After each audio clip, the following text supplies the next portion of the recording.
Think About It reviews. I'm your host, Dan DeMan, and we are spoiling, that's right, spoiler review of Beyond the Lights. And this is directed by Gina Prince Bathwood, starring Guga Mbatha-Raw, Minnie Driver, and of course Danny Glover's in here. Danny Glover's looking old as hell, but he is in here.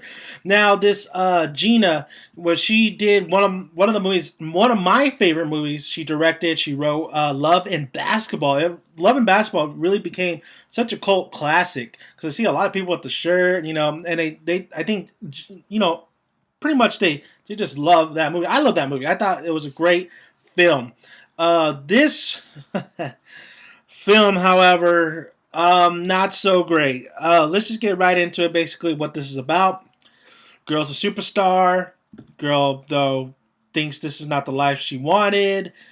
Guy is a bodyguard. This particular night, superstar wants to kill herself, and she pretty much she jumps off like a ledge or whatever, and at her place she's staying, or the little hotel, and he saves her. Pretty much, he saves her, and they have a romance. Now, Guga McBraw as is Nani, and she's the superstar. She's like this new best big thing.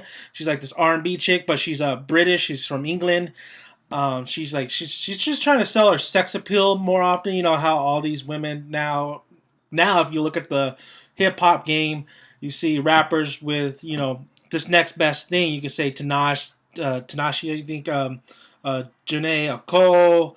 Those type of female artists. And then we had Minnie Driver as Macy Jean, Nate Parker as Kaz Nicole. Now, this Nate Parker and Gugu, Noni and Kaz. I thought that was a real strong point of the movie. I did like those two together. I did like their chemistry they had, but this movie's a mess, man.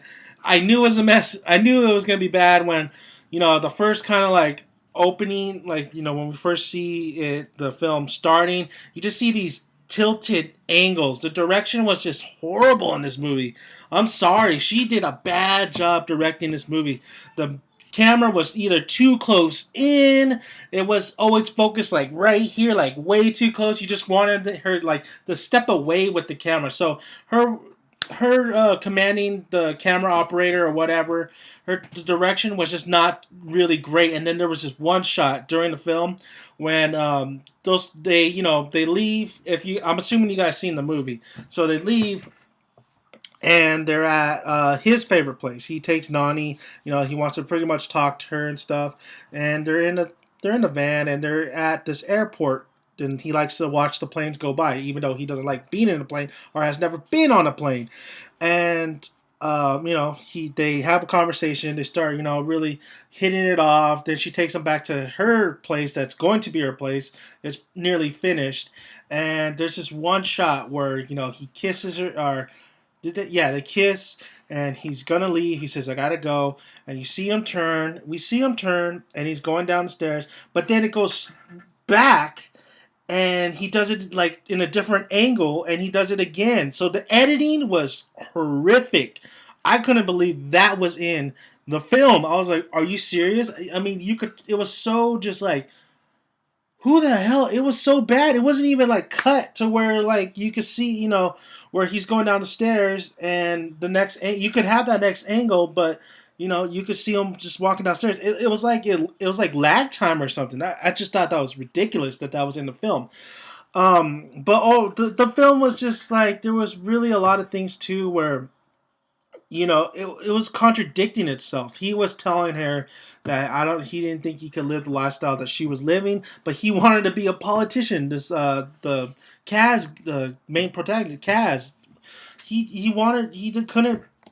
couldn't go into her lifestyle because it was too chaotic. But he's got to be a politician. That makes no sense. He's going to be a politician. He's going to have cameras, paparazzi, everything, everywhere. So it was ridiculous in that aspect. And then, it just felt like some of the conflict in this film was forced. Like, they just had to throw, like, oh, how are we going to have them fight and stuff? And let's just do this. Especially towards the end where you can see that she's changing. She takes out all her fake hair. She goes back to her normal self. She's really changing for the better. Her mom does track her down. So does the paparazzi. paparazzi, and you could tell that she's determined to. She started this. She wants to finish it. She wants to do it her way. But the cast fellow still just like, if well, you're just gonna go back and be the, that same old chick, this and that. But you could tell she's changing. So, but it was good that he came at the end. And, he, I mean, he was right, but then he was wrong. You know what I mean? I mean, of course, the mom still wanted to use her, pimping her out, trying to get all these dollar bills. Even though she loves her, but she still views not her as her daughter, but as a star.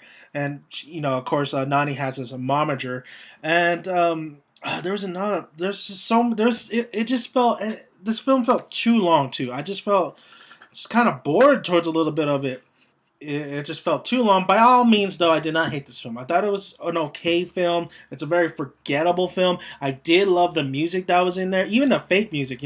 I realized that was Machine Gun Kelly. I did like that Masterpiece song. I'm not gonna lie, I liked that song, and I liked her song at the end and in the middle, the Blackbird. So I thought the music was great, and of course we got those hits. I don't know about that Chris Brown hit, but you know what I mean.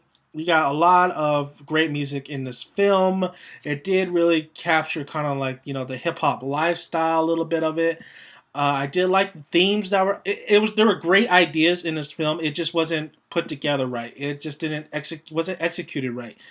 Um, I really wanted to like this film. I started liking it towards the beginning, but there were just things that were happening where that made no sense. The characters were doing stuff that made kind of contradicted themselves. He says that I could see you in the beginning when he saves her, and then she says, what do you see? Like, I never got the dialogue where he was really real to her, where he has an open, pretty much conversation with her. I never got the real. I never like got him really just like trying to open her up and trying to like, you know, I never got the idea where how does he see her like. She's troubled, and you see that in the film. He knows she's troubled, but really overall she saved herself. He just kind of like she said, pushed the pause button. He pretty much just took her away from everything where she could save herself. But I just never got that dialogue. The dialogue was just it wasn't that great. I mean, there were some awkward moments which is realistic, but the dialogue just never really did it for me. I mean, I just wanted an open conversation between the two, and I never really got it. I never really got that conversation that, if somebody's going to say, I could see you while saving your life, and he doesn't just really, and they don't just open up. They don't just get her to open up either. It just wasn't that heart-to-heart conversation I wanted in the film to have more, more kick to it. But overall, I mean, I didn't hate the film. I thought it was messy, though. I thought it was bad direction because, like I said, the camera angles, the into close shots, the shaky cam, the realism cam. I mean, they try to make it realistic and stuff, like you were there, but sometimes that worked. But it just the direction in this film was not very good at all. But the music was great. I thought the two leads had good chemistry. The mom was great, and let me find her name real quick. Was that was Macy Jean, I think. Yeah, that was Macy Jean. Macy Jean, she was great in the film. I thought she did a great job. But then there was this one thing. They did a cameo with Big Sean. So unnecessary. I couldn't believe it. They just did. He didn't provide anything to the story. It didn't move along the story. It just was, oh, hey, Sean, what's up? Yeah, I'm doing my thing. I just thought you were doing your thing. And I said, oh, okay, we did our thing. And that's it. That's all they show him do.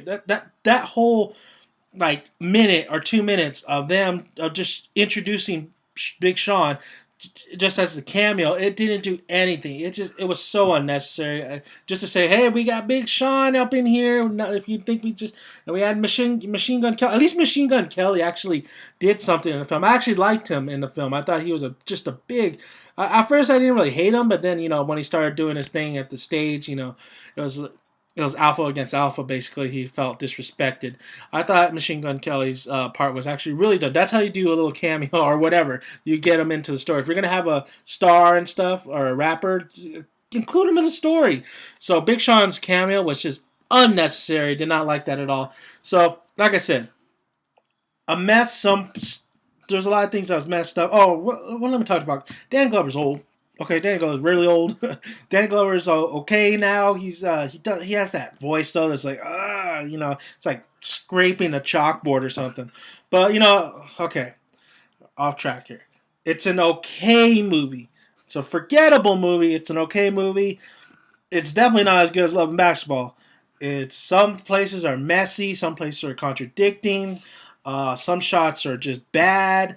The editing wasn't that great, but at the end of the day, I didn't hate this movie. I somewhat enjoyed a little bit of it in the beginning, but overall, this movie is very forgettable. A little bit too long as well, almost maybe 2 hours. So I'd have to get this a. I mean, you're not gonna hate it, and I know a lot of people are gonna. Some people, I know a lot of your audience are gonna really like it. No, I don't get ratings. What am I thinking? Do I recommend it or do I not recommend it? I can't recommend it. I can't recommend it, guys. I mean, there's other movies out there that you're gonna enjoy more. I mean, you got Hunger Games. I mean, this is already 2 weeks out of it. You got Hunger Games in here. You got the Madagascar movie coming out. Hopefully that's awesome. This film is just very forget. This is definitely just a red box type of film, or somewhat like that DVD type of film. So I can't recommend you guys wasting your money on going to see Beyond the Lights in the theaters. But hey, I know a lot of people would like this film, and that's fine. It's your guys' opinion. This is just my thoughts. You guys, like I said, you guys see a trailer. You guys got to think about whether you're gonna watch it or not. Just take. If you're listening to me, it's just really what I thought about the film. So it doesn't change the fact that you're either gonna go watch it or not. If you want to go watch it, go ahead. That's basically what I do. Is just basically give you my thoughts. That's it. But it's your decision. You're pretty much either going to go watch it or not. Don't let me stop you. Okay, so guys, if you guys don't want to watch this though, if you guys don't want to watch Beyond the Lights, there's also, like I'm saying, if you haven't seen Love and Basketball, go check that out. Get the DVD. It's not on Netflix. I don't know why it's not on Netflix. It's sometimes on TV. I don't know when they really play it, but they played it a lot sometimes. Love and Basketball, such a great movie. It's starring Sanaa Lathan and I don't want to say Mike Epps. I always get it. Omar Epps. Omar Epps. It's a great love story. It's a great. From just overall great film. Well directed, well paced, a great tone. I just love that movie. So go check Love and Basketball out. If you do not want to watch Beyond the Lights, you can get it anywhere in the store. Can't stream it. I'm sorry, but I don't think you can. I don't believe it's on Netflix. But yes, go check out Love and Basketball. So guys, that's about it. Until my next review. I'm sorry I got this review out late. I mean, I'm assuming I watched it actually last night, and I thought I'd just review it because not a lot of channels are reviewing this film. So yeah, look forward to my Hunger Games review. So like I say, guys, grab a tick, grab a seat. Hopefully you got some good popcorn to eat. I'll see you at the cinema. See you guys.